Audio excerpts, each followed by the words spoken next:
बिस्मिल्लाहिर्रहमानिर्रहीम। शुरू करती हूँ मैं अल्लाह के नाम से जो बड़ा मेहरबान नहायत रहम करने वाला है। बेशक हर दफ़ा एक नई रेसिपी के साथ रोटी चावल आप सबको सलाम अर्ज़ करती है और नए आने वाले मेहमानों को खुश आमदीद। मेरी अल्लाह पाक से दुआ है कि दुनिया के जिस कोने में भी मेरी आवाज़ पहुंच रही है, अल्लाह पाक उन सब के घरों में रहमतें और बरकतें नाजिल फरमा दे और कुशादा रिज़्क़ हिलाल दे, खुशियों से भरपूर लाइफ दे और औलाद को वालिदैन के लिए सदका जारिया बना दे। आमीन सुम आमीन। तो आज जो मैं आपके साथ रेसिपी शेयर करने जा रही हूँ वो है गोलगप्पे, और वो भी मेरे स्टाइल में। तो अगर आपने मेरा चैनल अभी तक सब्सक्राइब नहीं किया तो प्लीज़ मेरा चैनल सब्सक्राइब कर दें, लाइक और शेयर करना मत भूलिएगा और बेल आइकन को भी प्रेस कर दें ताकि मेरी हर नई आने वाली रेसिपी आप बआसानी देख सकें। और अगर आपको मेरी रेसिपीज़ अच्छी लगती हैं तो प्लीज़ मुझे कमेंट बॉक्स में ज़रूर बताया करें और अपने दोस्तों के साथ भी ज़रूर शेयर किया करें। तो चलिए अब हम स्टार्ट करते हैं। 1 कप सूजी लेनी है, उसको अच्छी तरह साफ़ करके छान लेना है।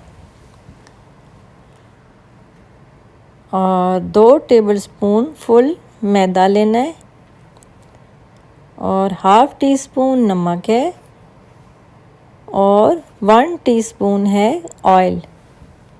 अब एक बॉल लें, उसमें सारी चीज़ें जो हैं वो सूजी है, मैदा है, नमक है और ऑयल। थोड़ा सा हम ऑयल इसमें डालेंगे और थोड़ा सा बचा लेंगे, 4-5 ड्रॉप्स हमने बचा लेने हैं इसमें से।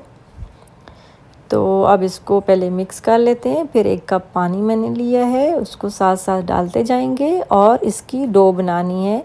ये इस तरीके से डो बनानी है जैसे हम समोसों के लिए बनाते हैं, बिल्कुल उसी तरह बनानी है। ये देखिए साथ साथ पानी में डाल रही हूँ और साथ साथ डो बना रही हूँ। इसको अच्छी तरह मिक्स कर लेना है और डो तैयार हो गई है। एक कपड़ा मैंने गीला करके इसको ढक दिया है, तकरीबन आधे घंटे के लिए इसको ढक के रख देना है। अब चटनियाँ तैयार करेंगे। ग्रीन चटनी पहले मैं तैयार कर रही हूँ। इसमें पुदीना है और 2-3 हरी मिर्चें हैं और थोड़ा सा नमक है, हाफ़ टी स्पून, और आधा कप मैं पानी डालूँगी। ये ग्रीन चटनी मैं बनाऊँगी। आपकी मर्ज़ी है, आप चटनियाँ जिस तरह की मर्ज़ी बनाएं, स्पाइसी चाहते हैं उस तरह बनाएं, कम स्पाइसी आपको चाहिए उस तरह बनाएं। जिस तरह की भी आप चटनियाँ गोलगप्पे के साथ यूज़ करना चाहते हैं आप कर सकते हैं, जैसे घरों में बनाते हैं। ये इमली है, मैंने इसको पहले से भिगो के रखा हुआ था 1 घंटे के लिए। अब ये इसमें मैंने 1 टीस्पून लाल मिर्च डाल दी है और 1 टीस्पून चाट मसाला डाल के मिक्स कर लेना है। और उसके बाद इसको छान लेना है और पानी जो है वो जो पीने वाला हम यूज़ करते हैं वही यूज़ करना है, क्योंकि ये डायरेक्ट गोलगप्पे हमने खाने हैं, उसमें चटनियों के साथ इस्तेमाल करने हैं, तो इसलिए साफ़ सुथरा पीने वाला पानी होना चाहिए। अब छान लिया है इसको, इमली का पानी अलग कर लिया है और गुठलियाँ अलग कर ली हैं। और ये इंजीर है, इससे मीठी चटनी बनाएंगे। ये भी मैंने भिगो के 2-3 घंटे के लिए रखी हुई थी। ये बिल्कुल सॉफ्ट हो चुकी है। अब इसको मैं ब्लेंड कर लूँगी पहले। और ये 3 टेबलस्पून शक्कर है। अब मैं इसमें थोड़ा सा पानी डाल के इंजीर को ब्लेंड कर लूँगी पहले अच्छी तरह से। फिर उसके बाद जो है वो इस तरह, ये देखिए ये ब्लेंड हो गया है। अब इसकी चाशनी पहले तैयार करेंगे मीठी चटनी के लिए। ये 1 कप पानी मैंने डाला है, इसमें शक्कर डालेंगे, इसको अच्छी तरह पकाना है। और ये देखिए इसकी चाशनी तैयार हो गई। अब इसमें ब्लेंड की हुई इंजीर डाल दी है और गाढ़े होने तक इसको पकाते रहेंगे और चमचा साथ साथ चलाते रहें। और अब ये गाढ़ी हो चुकी है मीठी चटनी इंजीर की और ये तैयार हो गई है। अब चूल्हा बंद कर दें और इसको ठंडा होने के लिए रख दें। और जो गोलगप्पे की फिलिंग के लिए चीज़ें चाहिए वो मैंने थोड़े से चने बॉईल करके रखे हुए हैं और उसमें आलू बॉईल करके रखे हुए हैं, प्याज हैं चॉप किए, टमाटर है, हरी मिर्च हैं। और सबसे पहले ऑयल डाल के चूल्हे को हल्का कर लेना है और उसके बाद डो को बेलना है, ऑयलिंग कर लेनी है। वो जो ऑयल मैंने थोड़ा सा बचाया था उससे हाथों पे भी और नीचे भी लगा के तो बेलना शुरू करना है। पूरा एक पेड़ा लेके उसको एक रोटी की शक्ल में बेलना है अच्छी तरह से, ताकि कहीं से भी ना पतला रहे ना कहीं से मोटा रहे, बिल्कुल बराबर बेलना है, कहीं से भी मोटा और पतला नहीं होना चाहिए। रोटी की शक्ल में बेल लिया इसको, ये देखिए इस तरीके से। अब एक कोई सा सांचा ले लें और उससे जो है वो गोलगप्पे की शेप के काट लें इसको। आप कोई बोतल का ढकना ले सकते हैं, कोई कटर ले सकते हैं, कोई भी गोल शेप की चीज़ हो जो गोलगप्पे के साइज़ की हो, तो आप उसके मुताबिक जो है वो काट लें इनको और शेप दे दें आप। तो इस तरीके से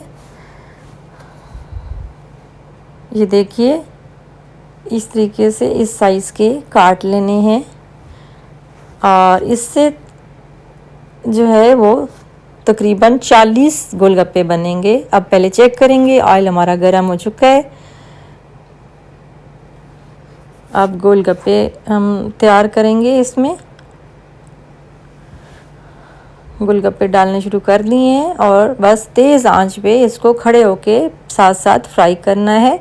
और एक बात याद रखें कि बहुत ज़्यादा डार्क जो है वो गोलगप्पे फ्राई नहीं करने। उसकी वजह ये है कि बहुत ज़्यादा अगर डार्क हो जाएंगे तो वो सुराख हो जाते हैं और आपके बहुत से गोलगप्पे टूट भी जाते हैं और ज़ाया हो जाते हैं। तो ये इस तरीके से इस कलर के आप बनाएंगे, बिल्कुल मीडियम कलर के आपने जो है वो दरमियाने कलर के जो होते हैं ना, उस तरीके से आपने फ्राई करने हैं। तो ये एक गोलगप्पा भी आपका ज़ाया नहीं होगा। देखिए इस कलर के जब होने लगे तो आपने इनको निकाल लेना है, बहुत ज़्यादा डार्क नहीं करने। तो गोलगप्पे जो है वो हमारे तैयार हो चुके हैं। ये देखिए इस तरीके से, और इस कलर में कितना ज़बरदस्त और प्यारा कलर आया है इसका। अब मैं आपको तैयार करके दिखाती हूँ। सारी चटनियाँ वगैरह इसमें डालेंगे और चने जो मैंने तक बताए थे आपको बॉईल किए हुए, वो आपकी मर्ज़ी है कि चने डालें, आलू डालें, सब्ज़ियाँ जो भी आप चटनियाँ हैं मुख्तलिफ़ किस्म की, मीठी खट्टी और स्पाइसी चटनियाँ वो आप डाल सकते हैं, दही डाल सकते हैं इसमें। तो ये देखिए इस तरीके से मैंने इसमें फ़िल की हैं चीज़ें। ये देखिए ज़बरदस्त किस्म के गोलगप्पे, बहुत ही यम्मी और बहुत ही मज़ेदार गोलगप्पे तैयार हो गए हैं। आप घर पर ज़रूर ट्राई कीजिएगा और मुझे बताइएगा कि आपको मेरी ये रेसिपी कैसी लगी। अल्लाह हाफ़िज़।